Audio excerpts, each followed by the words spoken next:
Day 4 4 तारीख 4 अक्टूबर आज का वचन। हे मेरे पुत्र, पिता की शिक्षा को सुनो और समझ प्राप्त करने में मन लगाओ, क्योंकि मैंने तुमको उत्तम शिक्षा दी है। मेरी शिक्षा को ना छोड़ो। देखो, मैं भी अपने पिता का पुत्र, अपनी माता का अकेला दुलारा था, और मेरा पिता मुझे ये कहकर सिखाता, तेरा मन मेरे वचन पर लगा रहे और तू मेरी आज्ञा को पालन कर, तब जीवित रहेगा। बुद्धि को प्राप्त कर, समझ को प्राप्त कर, उसको भूल ना जाना, ना मेरी बातों को छोड़ना, क्योंकि बुद्धि को ना छोड़, वह तेरी रक्षा करेगी। उसके प्रति रख, वह तेरा पहरा देगी। बुद्धि शेष है, इसलिए उसकी प्राप्ति के लिए यत्न कर। जो कुछ तू प्राप्त करे उसे प्राप्त तो कर, परंतु समझ की प्राप्ति का यत्न घट न पाए। उसकी बढ़ाई कर, वह तुझे बढ़ाएगी। जब तू उससे लिपट जाए तब वह तेरी महिमा करेगी। वह तेरे सिर पर शोभायमान बुश बांधेगी और तुझे सुंदर मुकुट देगी।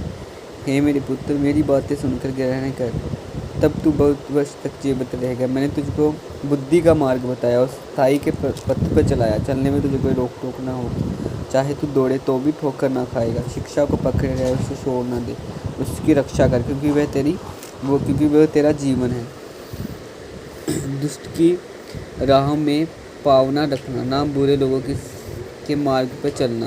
उससे छोड़ दे, उसके पास से भी ना चल, क्योंकि दुष्ट लोग यदि बुराई ना करें तो उनको नींद नहीं आती। जब तक वे किसी को ठोकर ना खिलाएं तब तक उन्हें नींद नहीं मिलती। वे तो दुष्टता से कमाई हुई रोटी और उपद्रव से पाया हुआ दाख मधु पीते हैं, परंतु धर्मियों की चाल उस चमकती हुई ज्योति के समान, जिसका प्रकाश दोपहर तक अधिक बढ़ता रहता है। दुष्ट का मार्ग और अंधकारमय है, वे नहीं जानते कि वे किससे ठोकर खाते हैं। हे मेरे पुत्र, मेरे वचन ध्यान धर के सुन और अपना कान मेरी बातों पर लगा। इनको अपनी आँखों की ओर ना होने दे, वरन अपने मन में धारण कर, क्योंकि जिनको वे प्राप्त होते हैं उनके जीवित रहने का